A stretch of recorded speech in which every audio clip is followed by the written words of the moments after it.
Welcome back to Nutritionism Indonesia. Buat yang belum kenal, nama aku Putri MJ. Aku adalah seorang ahli gizi.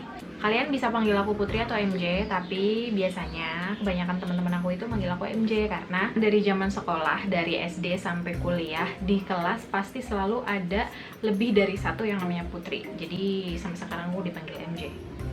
Sebenarnya aku tuh lagi bikin video series tentang diet, tapi karena video 2 tahun lalu yang aku bikin tentang kuliah di jurusan ilmu gizi itu rame lagi, makanya aku bikin Q&A ini karena videonya itu makin rame pertanyaan, banyak yang komen nanyain, bahkan ada beberapa yang DM IG aku juga nanyain pertanyaan.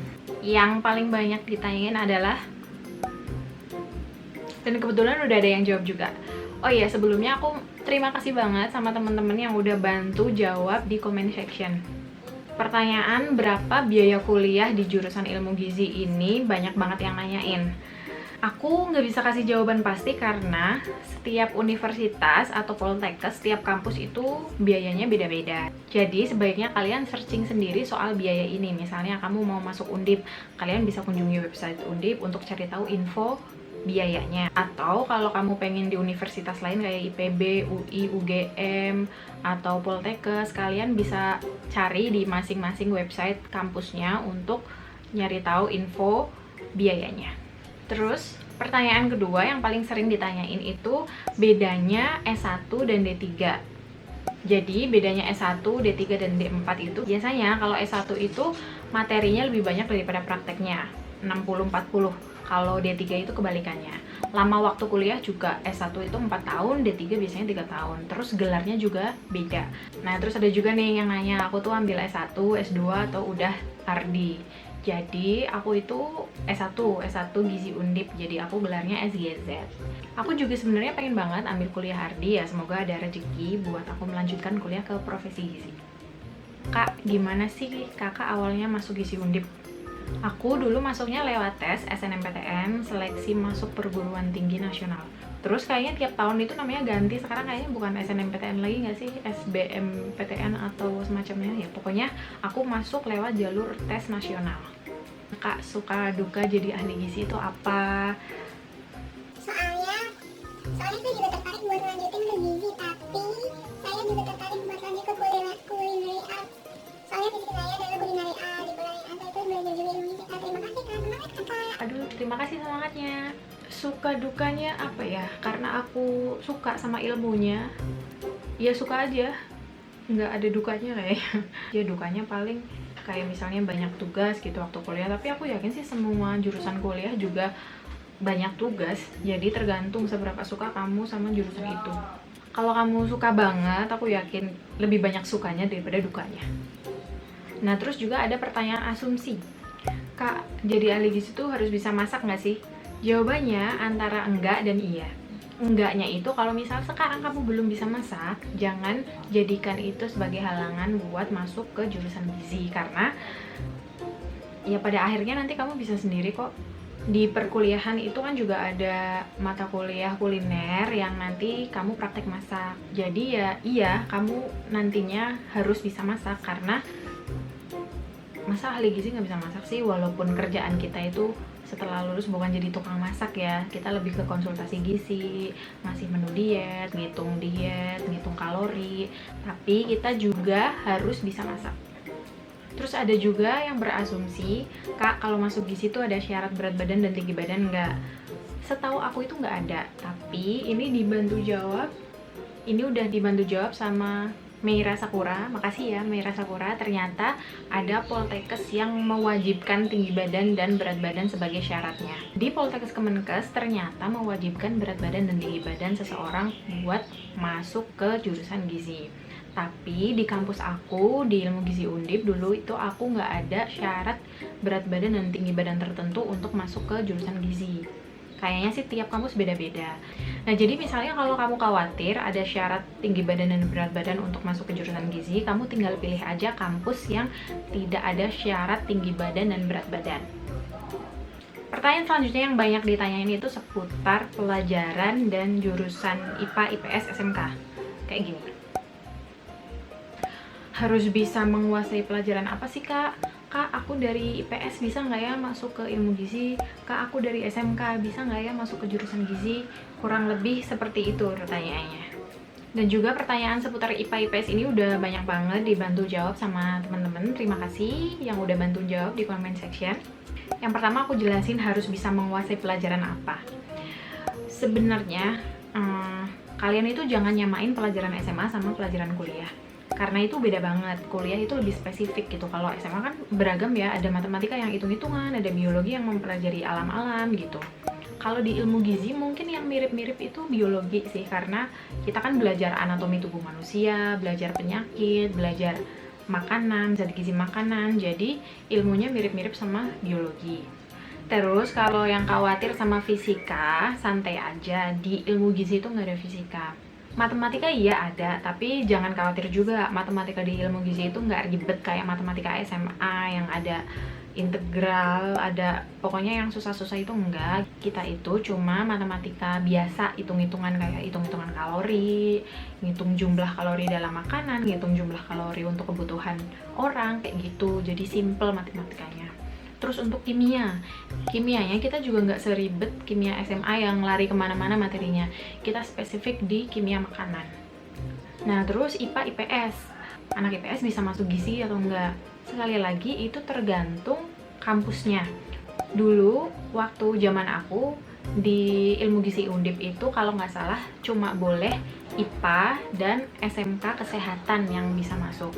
Tapi setelah aku searching di website Undip, nanti linknya akan aku taruh bawah di description box. Ternyata kita lihat, aku lampirin di sini.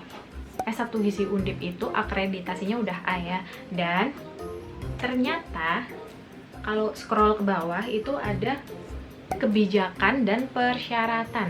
Kalau yang masuk jalur SNMPTN itu harus jurusan IPA. Kalau yang masuk lewat jalur mandiri bisa IPA, IPS atau bahasa tergantung hasil tes. Dan juga seperti yang udah dibantu jawab sama teman-teman di comment section, anak IPS juga bisa masuk ilmu gizi. Di Poltekkes tertentu menerima anak IPS untuk masuk ke jurusan ilmu gizi.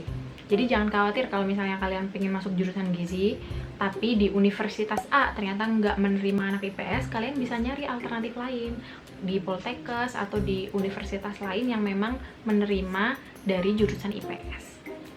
Terus banyak juga yang nanyain tentang bahasa Inggris.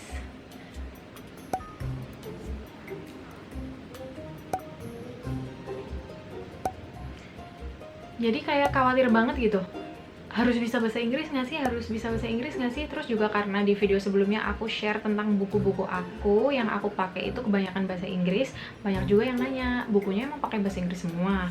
Sebenarnya enggak, ini buku-buku aku memang kebanyakan bahasa Inggris. Ini yang nggak bahasa Inggris cuma satu doang, ini yang anatomi dan fisiologi.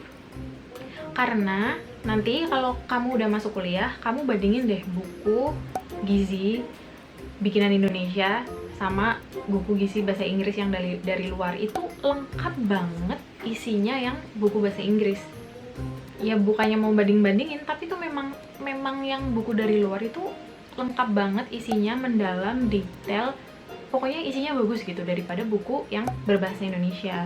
Jadi nggak heran kalau dosen-dosen aku dulu makainya buku-buku yang bahasa Inggris dan menyarankan kita untuk pakai buku yang bahasa Inggris juga.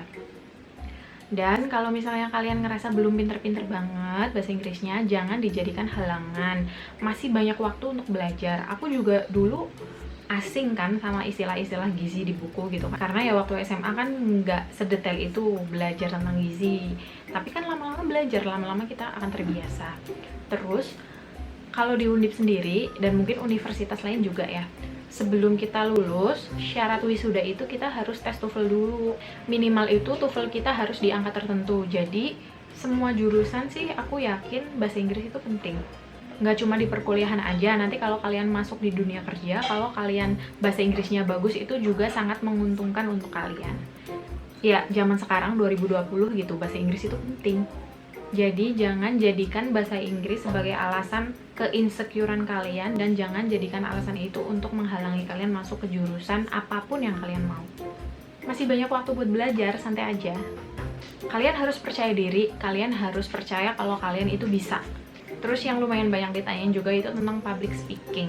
dan kebetulan udah dibantu jawab juga. Terima kasih buat teman-teman yang udah bantu jawab di comment section.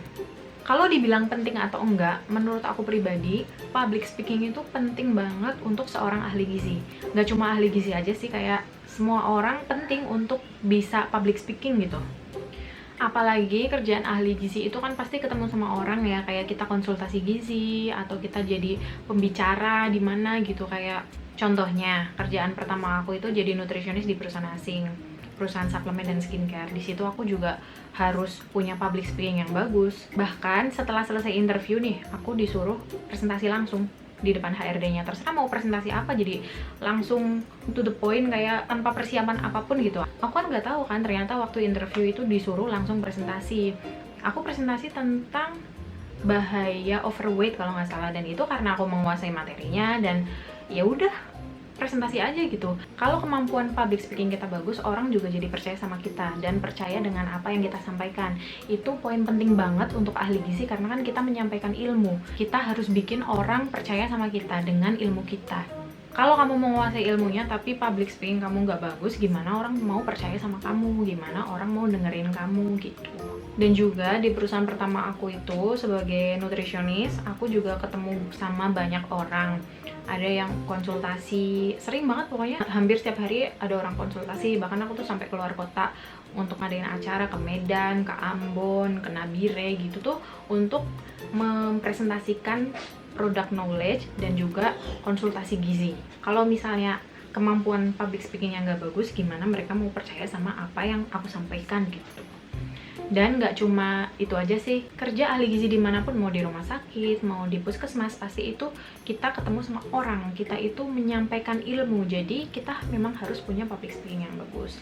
Kalau kalian ngerasa pemalu, atau nggak pinter ngomong, atau nggak suka banyak ngomong, nggak suka ngomong di depan umum, jangan jadikan alasan itu untuk minder. Public speaking yang bagus itu perlu dilatih. Kalian perlu latihan percaya diri, perlu latihan trik-trik untuk bisa bagus gitu public speakingnya. Nggak bisa instan. Waktu aku kecil, TK, SD, aku juga pemalu, nggak bisa public speaking. Kalau maju ke depan itu deg-degan gitu. Tapi waktu SMP, SMA ya mau nggak mau belajar. Nggak ada salahnya kita belajar public speaking, itu justru akan sangat menguntungkan kita gitu. Jadi semuanya bisa dipelajari. Jangan minder, pokoknya kalian harus percaya kalau kalian bisa. Jadi nih, misal kalian pengen banget masuk ilmu gizi tapi masih punya rasa-rasa minder, kayak bahasa Inggrisnya kurang bagus lah, nggak bisa public speaking lah, nggak bisa masak lah, atau apapun itu, jangan jadikan alasan-alasan tadi sebagai penghalang kalian. Kalau kamu pengen banget masuk ilmu gizi, ya kalian harus berusaha. Masih banyak waktu untuk belajar. Kalian masih ada 3 atau 4 tahun sampai lulus, dan waktu itu bisa kalian pakai untuk belajar apa yang kalian ngerasa kurang dari diri kalian gitu. Jangan dijadikan bahan insecure, tapi dijadikan bahan untuk semangat kalian belajar gitu. Terakhir nih, aku bacain komen buat kalian semua. Semoga keterima di SBMPTN Undip. Amin. Mau Undip, mau Poltekkes, mau UGM, UI, IPB, pokoknya jurusan ilmu gizi yang kalian pengen masuk, universitas manapun, semoga kalian bisa keterima di jurusan ilmu gizi di universitas manapun yang kalian pengen. Terima kasih udah nonton video aku, semoga videonya bisa membantu. Bye.